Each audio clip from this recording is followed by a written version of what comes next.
look at our hearts. That's the message or the study this evening. So what prompted this discussion? I'm sure on Sunday, I alluded to it when I spoke about the heart being the warehouse of all our actions, or the storage, a special storage place. So when I was doing the study, I came across an article, and this article was about a mother and a son. The mother asked the son, "What do you think is the most important part of your body?" First, the son said, "Eyes." And the mother said, "Well done, but I don't think it's the eyes, because there are people that are blind, but they're living. They've got ways to live." Then after some time, the mother asked again. The son said, "Ears, because if you can't hear, you can be attacked, and you can be harmed or you can be killed." The mother said, "Well, ears are important, but there are people that are deaf, but they are still living." So the conversation went on and on. The story obviously had a motive. The mother then said, "Let me give you an answer. It is the shoulder. The shoulders you can give to somebody to cry on." So I just thought, let me delve further into such or a similar conversation. Now, I researched on the most important part of the body. It seems there are various answers, and I don't think there is a right and wrong answer, because everything is debatable. So if we look at the Bible, it talks about the body with many parts, and each single part has got a different function. But now, when I had to dig deep, I made my own conclusion in terms of what I think could be the most important part of the body and why. So I just want to see if I'll be able to. Okay. Can you see the presentation? We're still seeing your slides there, Itayi. Come again? Okay, presentation is working now, thank you. Okay, thank you. So when I just thought this evening we could share something about the heart. So, but then talking about the body itself, we are told in Genesis 2 verse 7, "Then the Lord God formed a man from the dust of the ground and breathed into his nostrils the breath of life, and the man became a living being." Now here we're talking about creation. Now, man was molded from the dust of the ground, from earth. Some people use earth. And then God came, breathed his spirit and man became a living being. Now, think about it. When God breathed his power or the spirit, which is life, what happened? It went into the lungs and the heart started pumping. Now, so there's two components here. There is the body and then there is the spirit. Now, the question is the spirit a body part? So I also looked at it, what other people say or think about the spirit. There are different answers to it, but nobody seems to actually clarify what the spirit is. Well, we know that the spirit is the power of God, but does it form or does it qualify to be a body part? So others say yes. Others are saying it's the immaterial, it's man's immaterial body part. So for the creation of man, it's a combination of these two components. The body and the spirit, and man become a living being. So if we go down, so if we look at the spirit, it is borrowed to us. Well, this is my own opinion, and we can talk about it after my presentation. And it will be returned to God who gave it. And the reason why I say this, in Ecclesiastes 12, verse 7, we are told, at death, obviously, dust returns to dust, where it came from, and the spirit goes back to God who gave it. So it's a gift. I'm taking the liberty to say, yes, it is borrowed.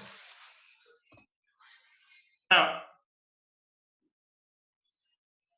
if we look at the above process, which gave birth to living being, let us look at the process now. At creation or at birth, I'm sure we've got a lot of parents here. When every time you go to the hospital, they look at they test with the sonars, they test the pulse rate. So nothing else they can do. The only way they can see that there is a living being here is the pulse rate. Yes, they can see those pictures. It's still a fetus, and there is nothing much they can see. The only way they know that there is life is through the pulse rate. And then the same happens at death. If somebody falls or if they collapse, the first thing they listen to is the heartbeat. So the beginning, heartbeat.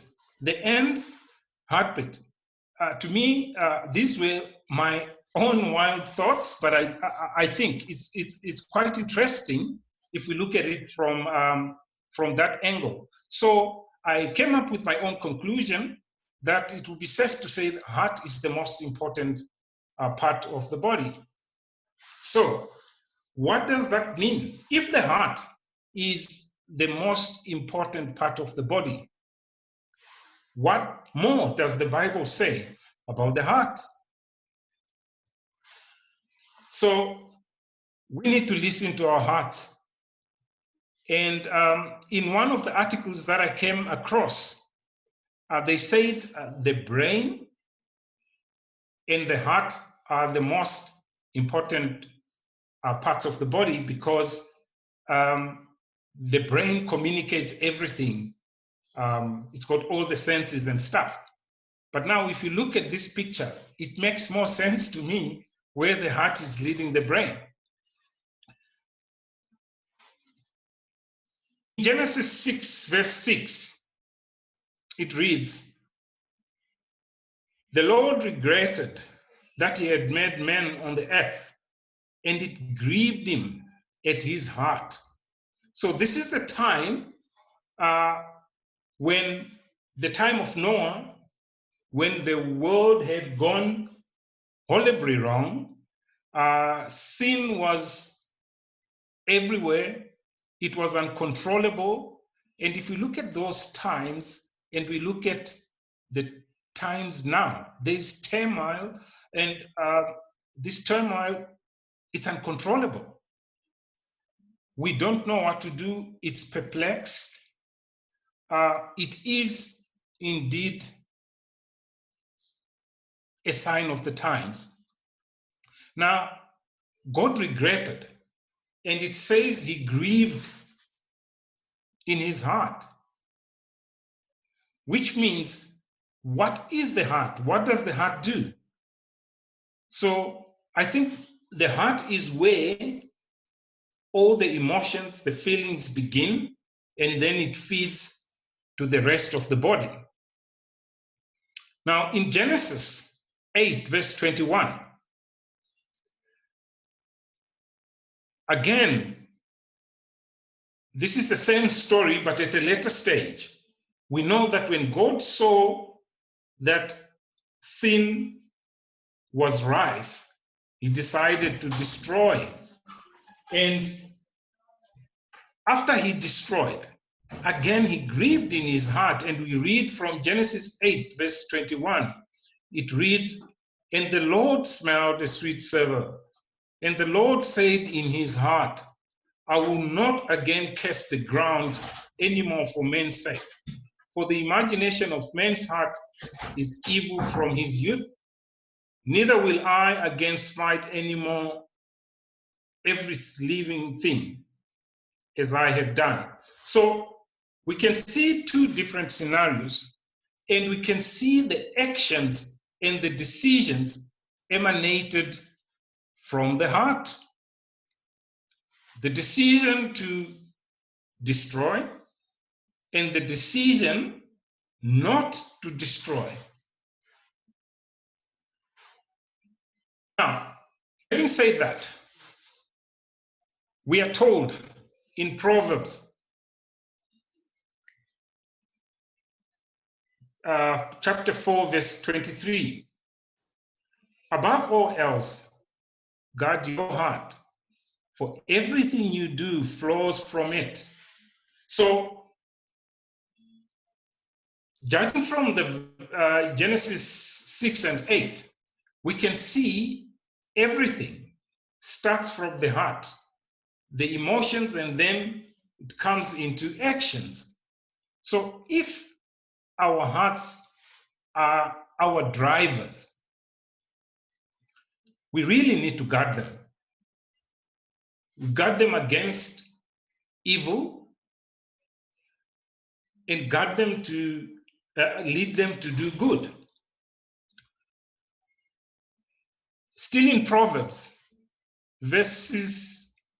chapter 3, verses 1 and 3, it reads, "My son, do not forget my teaching, but keep my commands in your heart."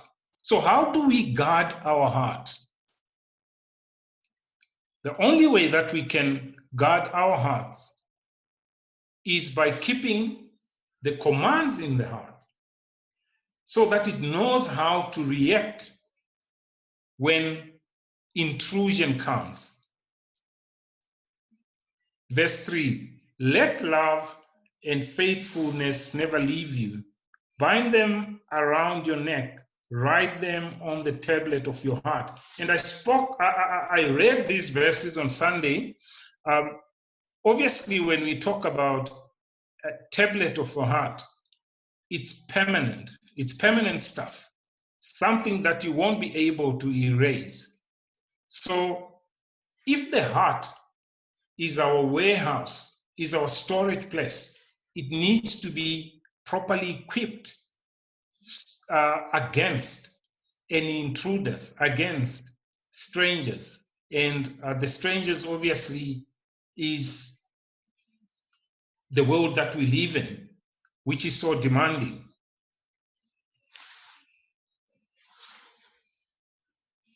Some, how do we do it? Psalm 119, verse 11, it reads, I've hidden your word in my heart that I might not sin against you. This is a very popular verse, but now it sums everything. Because if you want to guard something, you need to put it in a safe place. In sports, they actually say the best way to defend is to be offensive. So you don't give an opportunity for anything to come in. You hide the ammunition within the place that you want to defend, so that whatever comes, it will find the players immune to whatever needs to happen or whatever they will be trying to do. Again, how do we guard our hearts?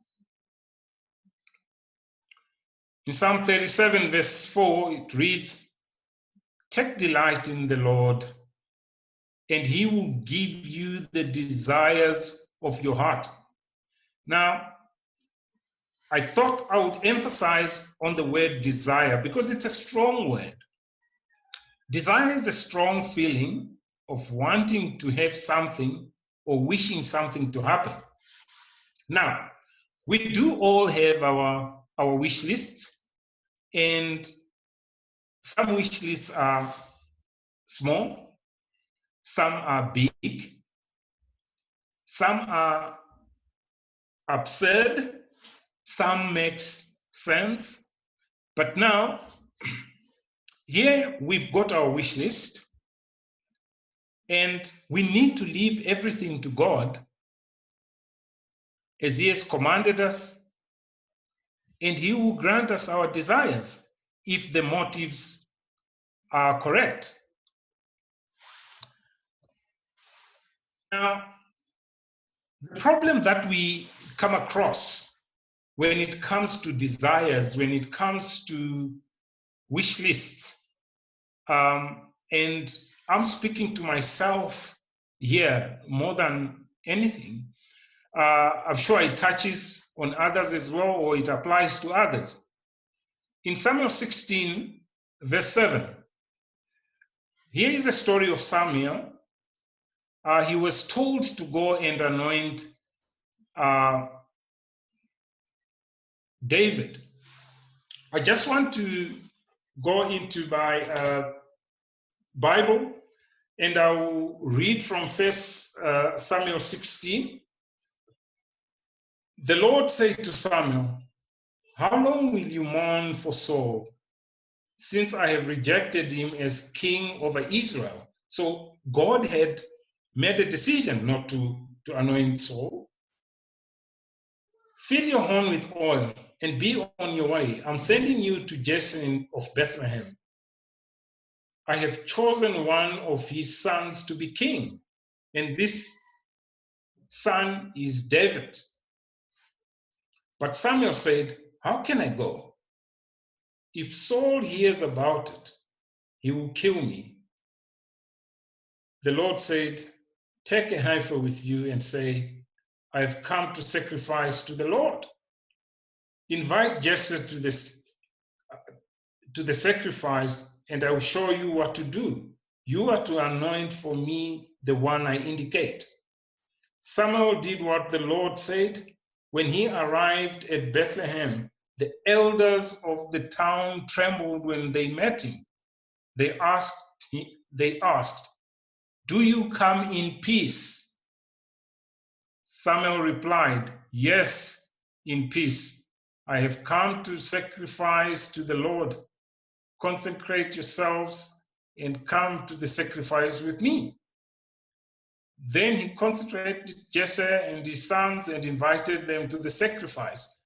When he arrived, Samuel saw Eliab and thought, surely the Lord anointed stands here before me. I want to stop there. Now, this is human beings. We make our own judgments, and we are told not to lean on our own understanding, but the understanding of God. That's what we need to follow. Now, when Samuel arrived, he saw Eliab. And I'm sure in I'll read verse 6, verse 7. But the Lord said to Samuel, do not consider his appearance. This is now the verse 7 that is there. His height, for I have rejected him. The Lord does not look at things people look at. People look at the outward appearance, but the Lord looks at the heart.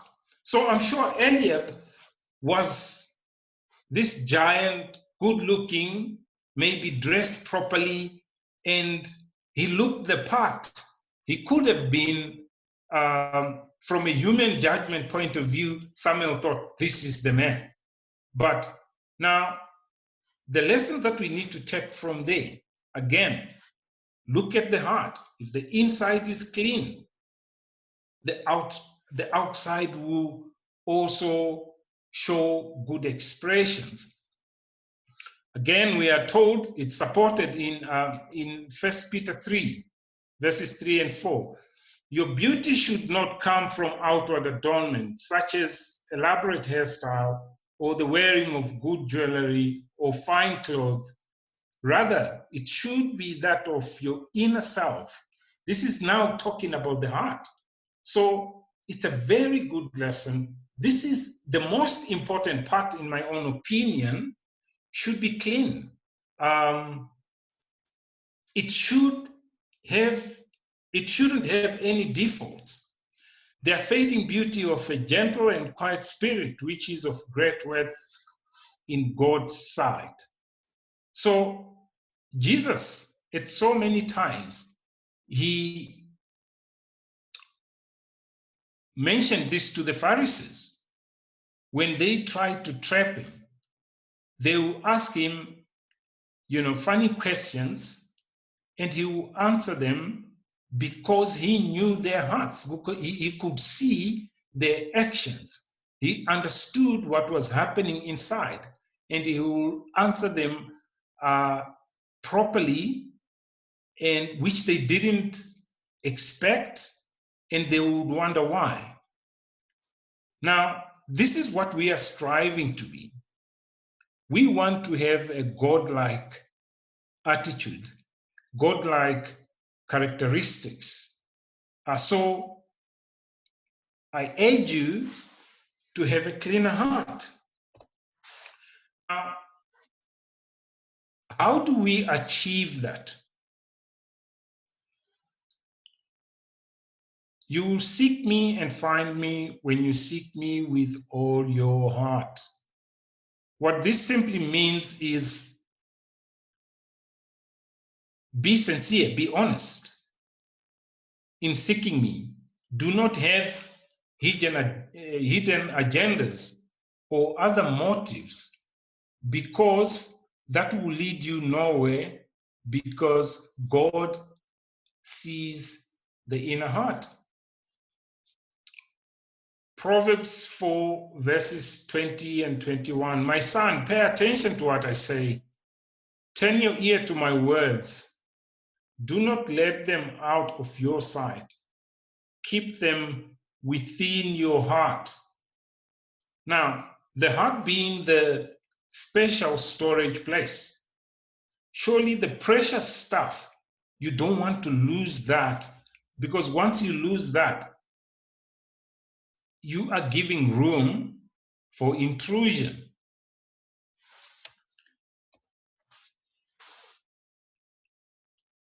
Again in Proverbs 23, verse 15. My son, if your heart is wise, then my heart will be glad indeed. I just want to touch on this wisdom, because this is the wisdom which Solomon asked from God. There's a difference between being wise and being clever. And sometimes we mix the two. We think wise people are clever. Yes, they can have both, but wisdom is more of understanding, is more of knowing, is more of knowing what process to follow. So if you are wise, you will be able to follow the right process because you've got good understanding. If you are clever, it's more about creativity. And most spin doctors are clever because they know how to manipulate systems or situations. But wisdom gives you understanding and you follow the process accordingly. And then we are told in Matthew 5, verse 8, blessed are the pure in heart, for they will see God. Now, if you are wise and you follow the process, you do the right thing, you are working towards purity. You are working towards getting your heart very clean, because the heart forms part of the decision making. Now, talking about purity, we are also told that your heart should be as pure as gold. And if you look at how the process which is followed to get the gold to be a gold bar, it is quite a lengthy process. But now, using gold as an example, before they dig the gold from underground, it's got what they call the intrinsic value. So they just dig it, bring it out. Let's say the value is 500 Rand. Then they process it. This stage is called its beneficiating stage. The price doubles. And then after purification, they make it into a gold bar. Now it's pure. The price triples. Now, this is what we need to actually get our hearts to this level, because the Bible also speaks to that we need to purify our hearts like gold. And then we are told in verse 8 of Matthew 5 that if your heart is pure, you will see God. Now, let me end off by saying, so if our hearts are pure, this is what God is saying in Ezekiel 36, verse 26. I will give you a new heart, and I will put a new spirit. I will remove from you the heart of stone and give you a heart of flesh. Stone, heart. If you look at the stone, it's dead.